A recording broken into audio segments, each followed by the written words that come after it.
Uma Copa do Mundo, você tem, dependendo do tamanho da sua equipe, você pode ter 200 pessoas no local, trabalhando por aquilo, e você tem mais 400, mais 500 lá atrás. Uma Olimpíada, mais ainda.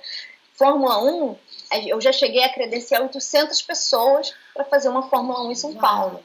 Você tinha...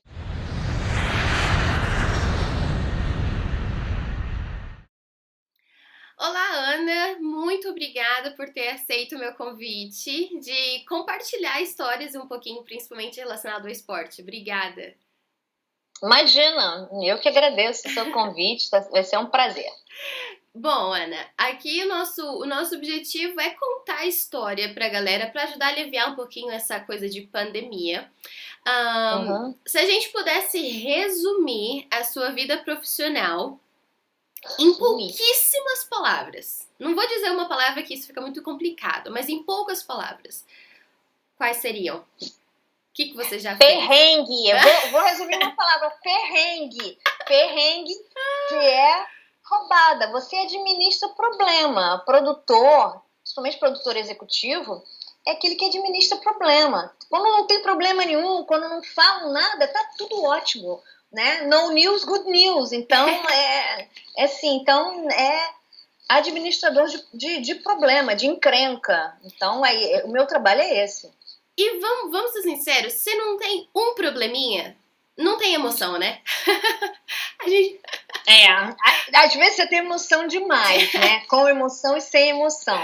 Mas às vezes, assim, a gente faz tudo, a gente faz um planejamento muito detalhado, né? O produtor executivo, uma das tarefas dele é fazer um levantamento, um checklist absurdo para você ter o mínimo de problemas, você minimizar os problemas. Os problemas vão acontecer, eles fazem parte do evento. Porque quando você faz um evento ao vivo, você está contando uma história ao vivo, a história está acontecendo, está se desdobrando ali na sua frente. Então, é óbvio que vão acontecer imprevistos, não tem como não acontecer. Mas você vai se preparar para que isso seja o mais suave possível e faça parte, seja uma coisa bacana, seja uma coisa engraçada, seja uma coisa que você saiba lidar e não arranque todos os cabelos, não queira socar todo mundo. Isso acontece. Já teve situação de eu estar em aeroporto, sei lá, Coreia, talvez, que eu não falava uma palavra e o cara estava com uma plaquinha escrito João Ramalho, que era o meu chefe. Só que ele trocou, eu precisava de um carro e eu falava, eu sou o João Ramalho. Não, você não é o João Ramalho. Qual é a sua identidade? Aí é Ana Paula. Não, não é Ana Paula, é João Ramalho. Aí você tem que ligar para Hong Kong, ligar para não sei para onde, para a empresa que contratou e o cara não querer de jeito nenhum te levar. E você falar, não vou também, agora eu não vou, tchau. E quando isso acontece comigo, eu não falo inglês com as pessoas, eu falo português. Na hora da confusão, né? Você está falando com um sul-coreano, com um chinês, ou com, enfim, um sul-africano, ou com um russo. Eu falo português. Porque a linguagem é universal. Então a pessoa vai ver que você está com raiva, vai ver que você está tentando negociar, vai ver. E paro, chega uma hora que eu paro. Eu falo, legal, não vou fazer. Às vezes eu xingo em português, e aí a pessoa vê que eu estou com tanta raiva que ela vai tentar resolver o problema. Bom, você já tá falando assim de tanta coisa que pode acontecer, de imprevistos, mas vamos lá, pra quem tá assistindo. Ana, você trabalhou por muitos e muitos anos, principalmente na TV Globo, com cobertura esportiva e, como você falou, ao vivo. Produção executiva, por onde que ela começa com eventos de uma magnitude, por exemplo, Fórmula 1, eu sou apaixonada por Fórmula 1, você cobriu, acho que foram 16 temporadas de Fórmula 1. Por onde começa? Essa checklist que você estava falando, começa onde? Você tem vários tipos de eventos. Vamos falar na Fórmula 1. Fórmula 1 é um evento de alto padrão. Você tem as várias corridas. Cada corrida existe uma organização da Fórmula 1, que é a FIA, que a FOM e a FIA trabalham juntos. E eles provêm para os detentores de direitos, que são as TVs que compram os direitos, um sinal internacional. Esse sinal internacional é produzido por eles e é de altíssimo nível. É sensacional. Aqueles acidentes espetaculares, eles têm lentes, eles têm uma tecnologia de super de ponta, altíssimo nível. E você compra esse sinal, quando você compra os direitos, você recebe esse sinal de acordo com o padrão que você escolhe e você pode customizar esse sinal. Como é que você faz isso? Você pode botar uma câmera sua no paddock, ou você pode botar uma câmera especial na reta, você tem uma série de coisas que você pode solicitar e conseguir. Pode ter um repórter, contratar uma cabine, são facilidades que eles têm, um caderno, que chama caderno de encargos, de uma maneira geral, tá?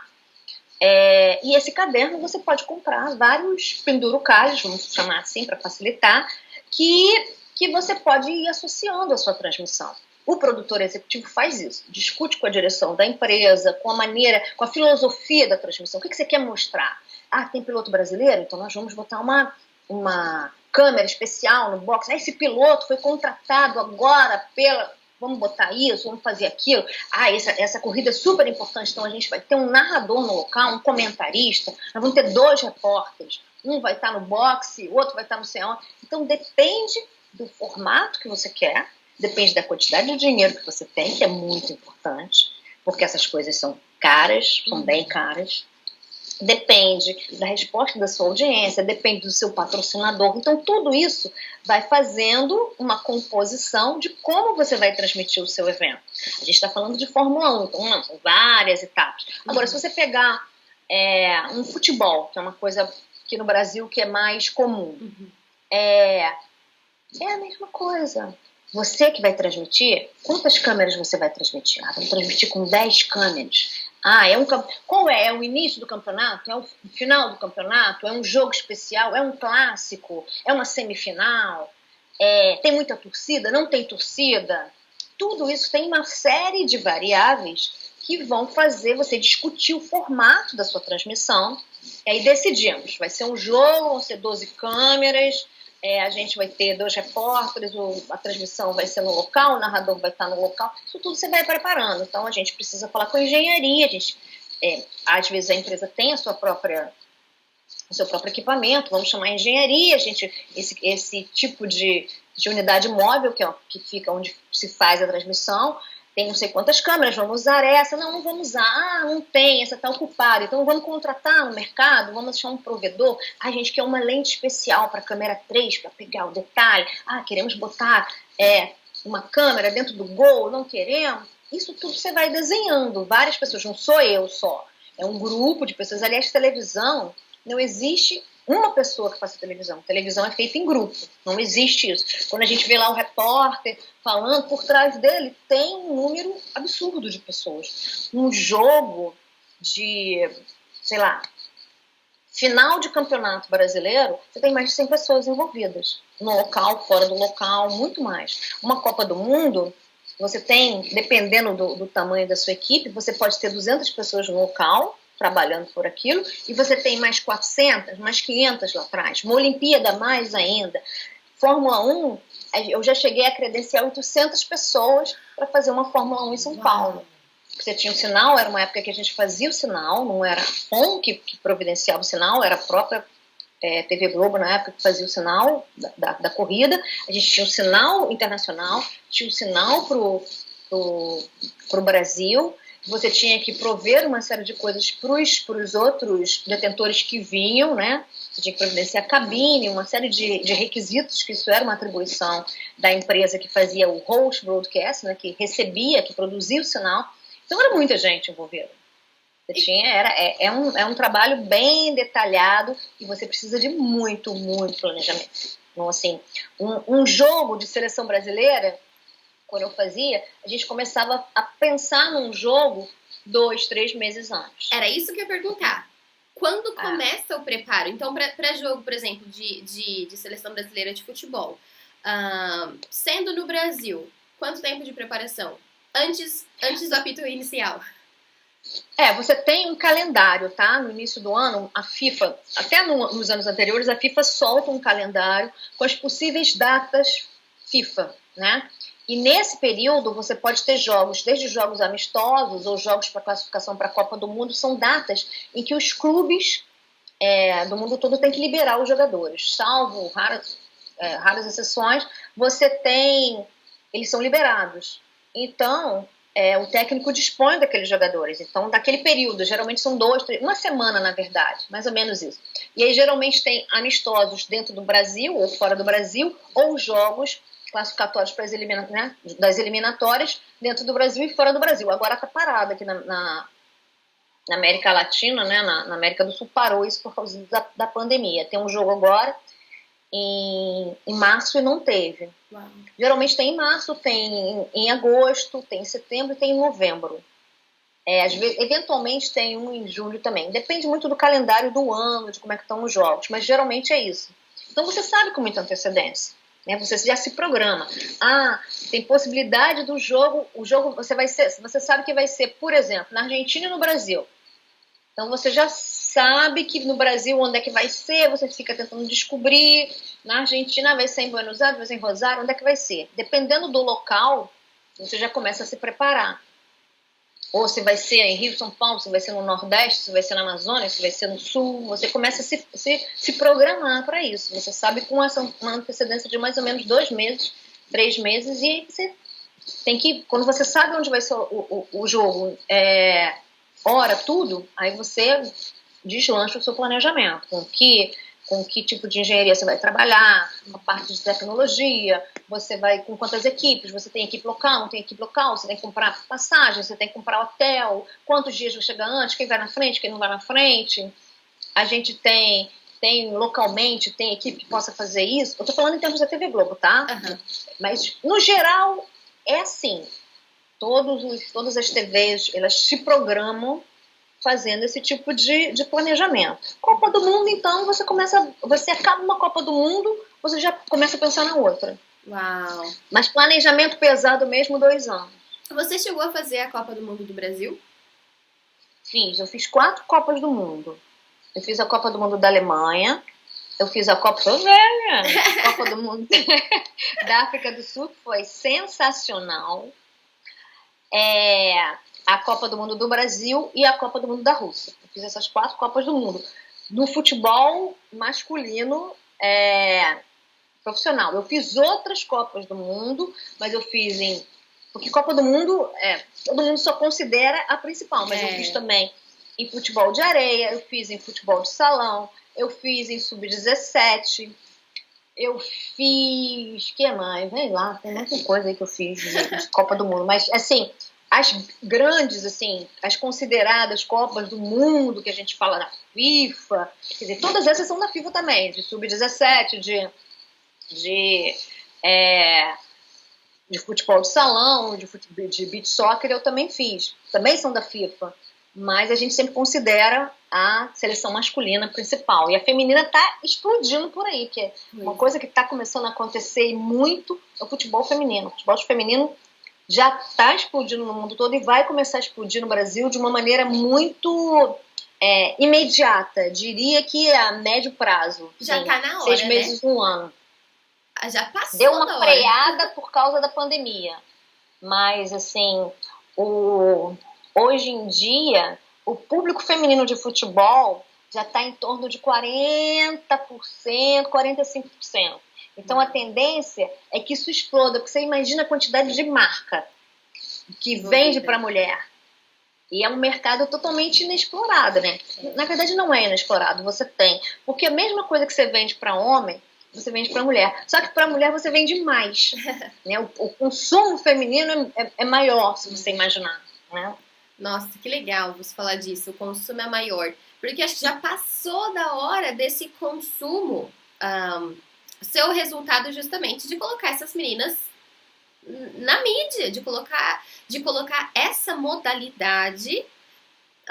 Eu não sei até que ponto a gente pode culpar quem, né? Quem leva a culpa no cartório pelo futebol brasileiro feminino, principalmente, ainda não ter tido esse boom. Mas você já fez alguma cobertura para futebol feminino? Não, só o masculino. Não, só fiz futebol masculino. Incrível isso, né? Mas eu tive a oportunidade de participar de uma coisa chamada BID, né? Que é o lançamento da candidatura do Brasil a ser sede do Mundial de 2023. A gente recuou por causa da pandemia, mas o BID foi entregue, eu cheguei a escrever algumas partes, foi uma colaboração, E foi muito legal.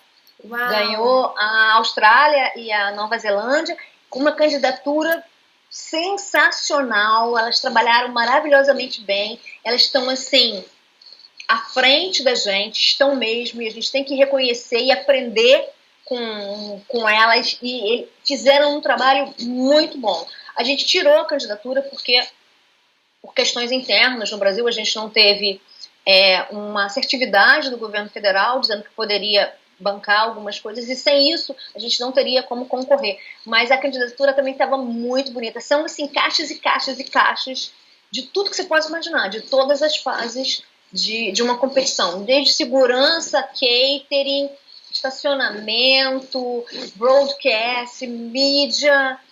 É um trabalho gigantesco. Vou te dizer uma coisa, eu trabalhei na TV Globo 20 anos, mas assim, mais uns 25 anos, não vou falar muito não, mas enfim, uns 25 anos com esporte. E eu tive a oportunidade em 2019 de fazer parte do comitê local da Copa América e na sequência da Copa do Mundo Sub-17 da FIFA. E, assim, imagine um folder fechado, né? E aí você faz assim, você abre. Então, durante 25 anos eu trabalhei muito com um folder fechado.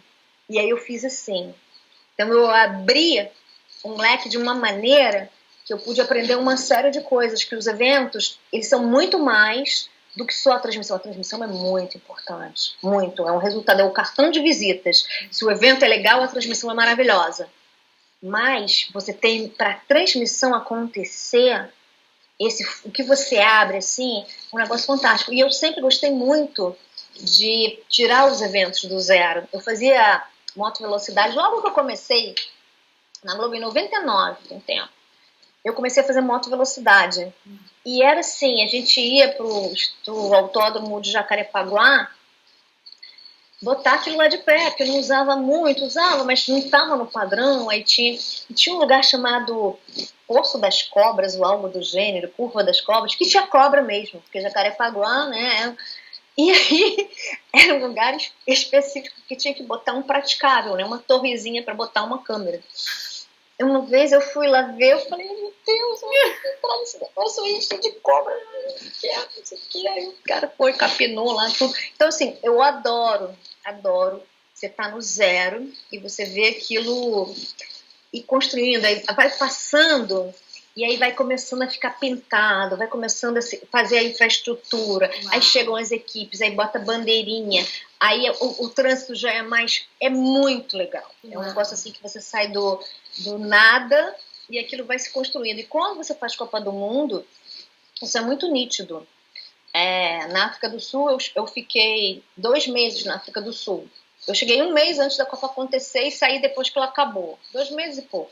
Então, antes da Copa começar, você tinha greve de montador. Você falava, não vai rolar, não vai acontecer. Greve. Aí tinha problema, estourava cano, estourava não sei o quê. E você tendo que montar o estúdio todo, tudo, ficar pronto para as pessoas chegarem. Aí chegava a primeira leva, você ia buscar no aeroporto. Aí vai mudando o seu tipo de trabalho. E aí quando a Copa começa, você fala, ai que bom, posso ir para casa agora. Não, aí começa a Copa. Nossa. Aí são várias. Aí você vai lidar com equipe, vai lidar com logística, vai lidar com estrelas, com os talentos, aí vai lidar com atraso, vai lidar com, enfim, overbooking em avião, você vai lidar com um hotel que não te entrega. Nossa. Na África do Sul teve coisas muito engraçadas. Tinha um